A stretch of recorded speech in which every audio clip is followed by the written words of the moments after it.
Assalamualaikum warahmatullahi wabarakatuh. Alhamdulillah kita berjumpa kembali pada pagi hari ini. Lagi kita belajar tentang tematika, subtematika, pembelajaran keempat sampai 6.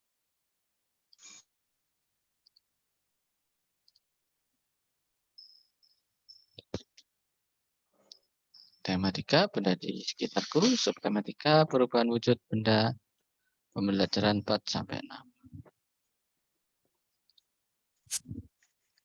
Di pembelajaran 4 ada materi tentang mengembun, peran warga sekolah, dan permainan bola. Yang pertama yaitu mengembun. Nah, bisa diperhatikan gelas yang berisi air es di gambar di samping ini. Yang ada airnya kan di dalam, tapi yang di luar juga terdapat airnya. Apakah gelas ini bocor? Bukan. Nah, yang menyebabkan ini adalah mengembun. Ini karena mengembun. Mengembun adalah proses perubahan wujud dari gas menjadi cair. Tuh, maksudnya gimana, Pak? Maksudnya gas yang ada di sekitar gelas ini, Nak, gas yang terdapat di sini berubah menjadi bintik-bintik air karena suhunya rendah.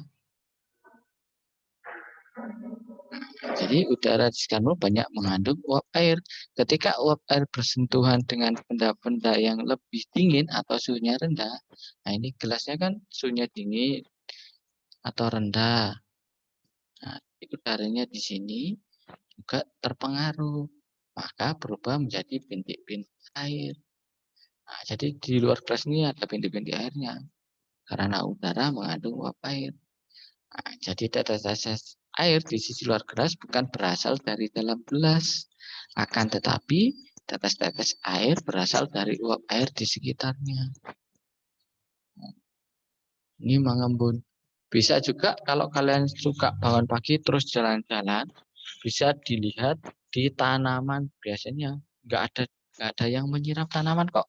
Daunnya pada basah semua ya di rumput itu. Nah, itu juga karena mengembun. Atau bisa juga pada kaca mobil kalau lagi hujan, ya kan? Hujan ketika kalian dalam mobil, di dalam kaca yang bagian dalam juga terdapat air. Nah, itu karena embunnya. Seperti itu. Oke. Selanjutnya, peran warga sekolah. Nah, ini hampir sama dengan materi yang kemarin. Dengan pembagian tugas, pekerjaan menjadi mudah dan ringan. Itu juga di sekolah. Siswa di sekolah ada peran masing-masing. Ada guru yang mengajar sehari-hari di kelas. Ada pula kepala sekolah yang memimpin sekolah. Ada satpam yang menjaga keamanan sekolah. Ada juga petugas kebersihan yang menjaga kebersihan lingkungan sekolah. Oh, ini salah satu petugas kebersihan, jaga kebersihan sekolah. Nah, semuanya peran masing-masing dan dikerjakan dengan penuh tanggung jawab.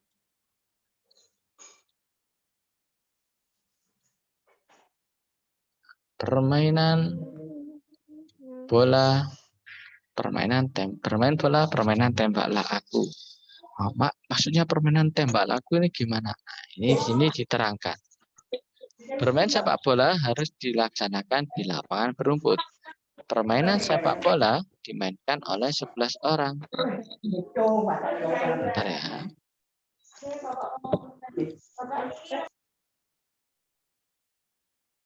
Oke.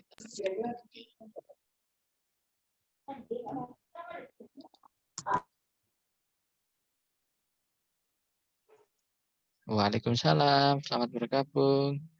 Langsung mengikuti ya. Oke, lanjutkan lagi materinya. Oke. Bermain sepak bola harus dilaksanakan di lapangan berumput. Permainan sepak bola dimainkan oleh 11 orang. Satu orang pemain berperan sebagai penjaga gawang. Nah, Sebelum bermain sepak bola, ada permainan yang namanya tembak laku. Ini adalah permainan untuk melatih anak-anak menendang bola dengan tepat. Cara bermainnya seperti ini. Ada 2 anak yang di dalam lingkaran, ada beberapa anak yang ada di luar lingkaran. Nah, anak-anak yang di luar lingkaran ini berlari berputar. Nah, berlari berputar. Sedangkan yang di dalam, siswanya berusaha menembak atau menendang bola ke arah teman yang sedang berlari ini. Nah, siswa yang terkena bola bagian lutut ke bawah dianggap kalah. Kalau kalah nanti gantian yang di dalam menendang bola. Seperti itu dan seterusnya. Nah, ini tujuan dari permainan ini adalah melatih menendang bola dengan tepat ke arah yang benar. Seperti itu. Oke, kita lanjutkan lagi. Pembelajaran kelima tentang menyusun paragraf, menyublim, menghitung berat benda. Nah, menyusun paragraf. Di sini ada 5 paragraf yang menjadi sebuah cerita, tetapi paragraf ini diacak tidak urut. Nah, di dalam 5 paragraf ini sudah ada paragraf nomor 1, sudah ditulis, tinggal kita melanjutkannya. Pada paragraf ke-1, ini berisikan, pernahkah kamu melihat atau menggunakan kapur barus? Kapur barus dapat dijumpai sehari-hari. Bentuknya bulat dan beraneka warna. Apakah kegunaan kapur barus? Kita cari selanjutnya. Selanjutnya dari paragraf ke-1 yaitu paragraf kedua. Yang mana ya kira-kira paragraf kedua? Kita cari. Nah, paragraf kedua adalah yang di atas. Kapur barus digunakan untuk menghilangkan bau yang tidak sedap. Biasanya diletakkan di lemari, di sela-sela pakaian, atau di kamar mandi. Paragraf ketiga, nah, ketemu yang Bapak sendiri. Apa yang terjadi pada kapur barus? Lama-kelamaan kapur barus akan mengecil dan habis. Apa yang terjadi? Paragraf keempat, kapur barus lama-kelamaan mengecil dan habis karena terjadi perubahan wujud.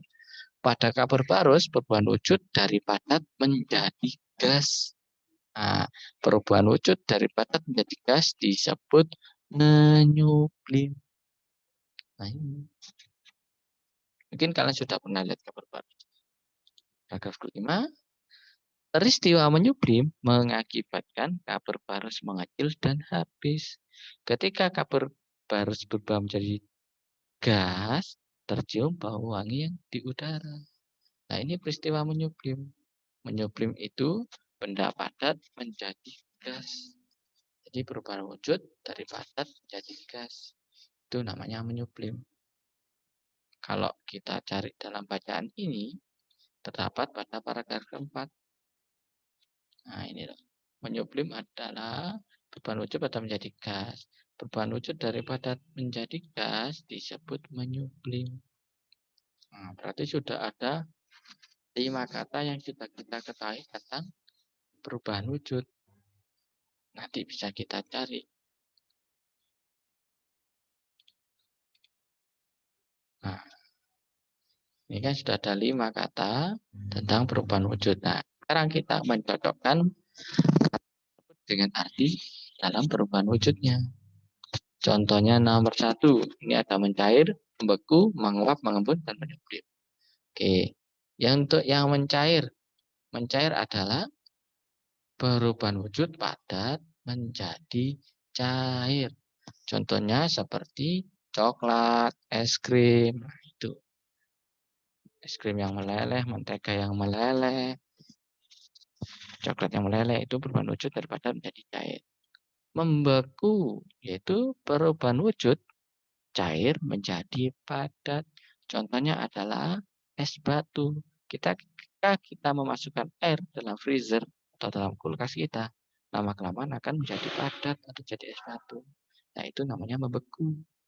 Nomor 3, menguap, yaitu perubahan wujud cair menjadi gas. Contohnya, ketika kita menanam air, lama-kelamaan airnya habis. Nah, itu menguap. Ada juga baju yang dijemur lama-kelamaan mengering. Nah, itu juga menguap. Ada lagi contohnya yaitu parfum. Parfum kan cair. Ketika kita semprotkan ke tubuh kita, terus jadinya wangi, lama-kelamaan baunya kan hilang, cairannya hilang. Nah, itu juga menguap. Selanjutnya mengembun. Mengembun adalah perubahan wujud gas menjadi cair. Jadi gasnya menjadi cair. Contohnya ketika pagi hari, nah di daun-daun basah, padahal belum disiram. Nah, itu contohnya embun. Atau juga air yang ada di luar gelas kita, itu juga akibat mengembun. Selanjutnya menyublim. Menyublim adalah perubahan wujud padat menjadi gas. Contohnya seperti kapur barus. Nah, kapur barus lama-kelamaan habis karena berubah menjadi gas dan baunya wangi.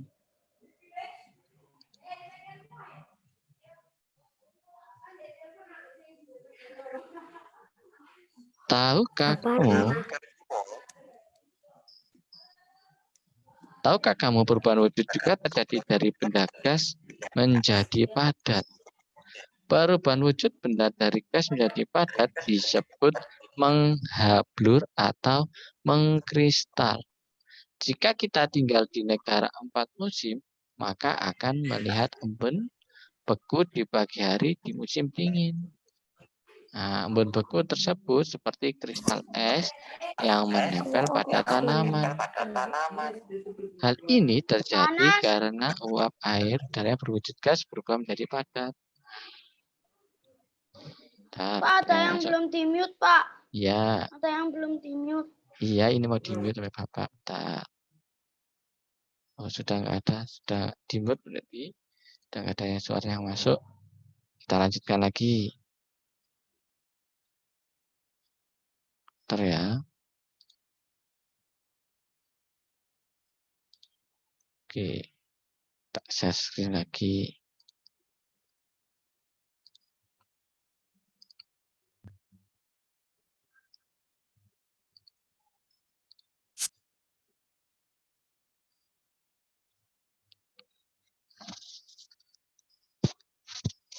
Tahukah kamu, perubahan wujud benda yang terjadi merupakan perubahan alami di sekitarmu. Hal ini merupakan karunia Tuhan yang Maha Kuasa yang harus disyukuri. Sifat perubahan wujud dapat dimanfaatkan untuk menghasilkan produk makanan dan minuman. Contoh makanan yang memanfaatkan perubahan wujud seperti krim, jelly, dan lain sebagainya. Ini es krim terjadi karena perubahan wujud. Dari cair menjadi padat. Jelly juga dari cair menjadi padat. Agar es krim tetap membeku tanpa menggunakan mesin pendingin, biasanya kita menyimpan es kering di dalam kotak penyimpanan es. Nah, mungkin wujud es keringnya seperti ini. Ini salah satu es kering. Setelah 3 jam diletakkan di tempat terbuka, lama-kelamaan es kering mengecil dan ada yang menghilang. Nah, ini salah satu contoh kering. Lama-kelamaan menghilang es keringnya. Kalau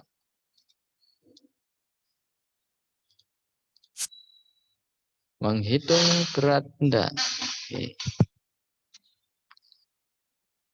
Bisa kita lihat, Ayah Siti membeli 1 kilogram es kering. Setelah 3 jam diletakkan di tempat terbuka, lama-kelamaan es kering mengecil dan ada yang menghilang. Mengapa? Ternyata terjadi peristiwa menyublim pada es kering tersebut. Ketika ditimbang, es kering yang tersisa 400 gram. Jadi awalnya 1 kilogram, karena menyublim, berubah tersisa menjadi 400 gram. Nah, yang ditanyakan adalah berapa gram es kering yang telah berubah menjadi gas. Nah, bisa kita kerjakan dengan cara seperti ini. Karena ini awalnya kilogram, terus berubah menjadi gram, karena satuannya tidak sama, maka hal yang pertama kali adalah kita samakanlah satuan berat jika menemukan satuan yang berbeda ketika menghitung. Nah, ini kan ada kilogram, ini gram, kan nggak sama.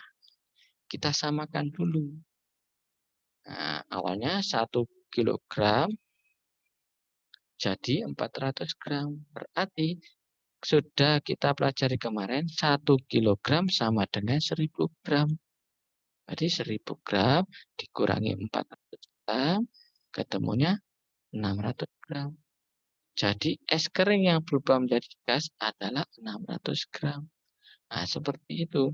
Kalau ada menemukan soal yang satuannya tidak sama, kita harus samakan terlebih dahulu agar bisa mengerjakannya. Seperti kayak di soal kuisis yang Bapak share kemarin juga ada seperti itu. Nah, kan satuannya tidak sama, harus disamakan satuannya terlebih dahulu.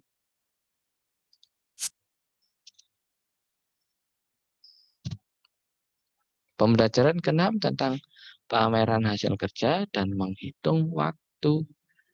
Kalau tadi berat, sekarang waktu. Oke, pameran hasil kerja. Pameran hasil kerja merupakan kegiatan kita menunjukkan hasil kerja yang telah kita lakukan.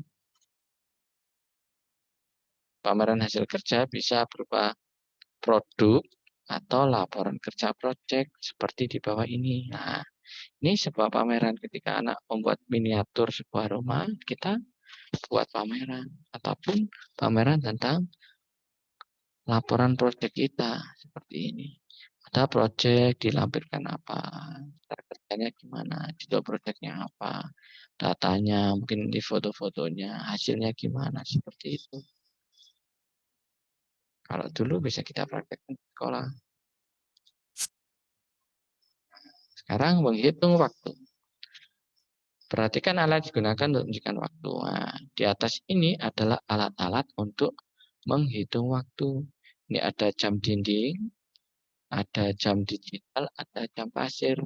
Kalau dulu belum ada alat untuk jam dinding dan digital ini, menggunakan pasir ini. Dalam waktu itu mempunyai satuan, ada jam, menit, dan detik. Ketiganya ini saling berhubungan. Kalau bisa kita pelajari, 1 jam itu sama dengan 60 menit. Kita singkat MT, gini aja, menit. 1 menit sama dengan 60 detik atau D. Berarti kalau 1 jam berapa detik, tinggal kita kalikan 60 menit kalikan 60 detik. Jadinya 1 jam sama dengan 3.600 detik.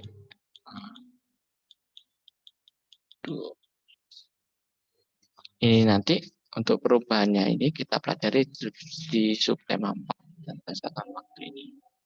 Nah, untuk sekarang mungkin apakah anak-anak sudah belajar menentukan jam di kelas 2? Mungkin sudah ya diajarin tentang cara menentukan jam. Cuma gambar jam dinding ini jam berapa? Ini kan jam 7.07.00. Nah, kalau ini jam 8.17 berarti jam 8.17.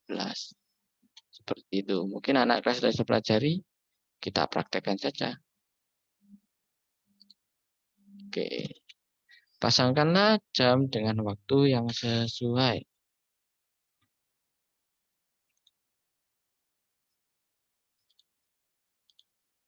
Nah, 6 lebih 5 kalau dalam jam dinding seperti pada gambar ini. Yang pendek mengarah ke 6, yang panjang di angka 1. Karena jarak antara angka di jam dinding ini ada 12, 1, 5, jaraknya ini ada 5 menit. Nah, kalau di kelas 2 mungkin sudah diterangkan. Yang ini menunjukkan jam. Kalau yang sebelah kan ini menunjukkan menit. Ya kan?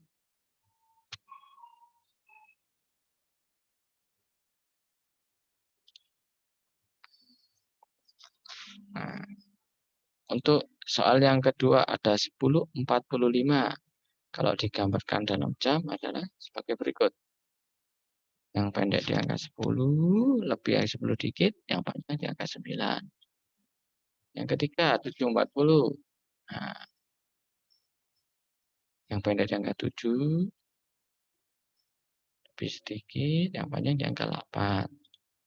Yang ketiga, yang keempat, 8.20. Yang pendek di angka 8, yang panjang di angka 4.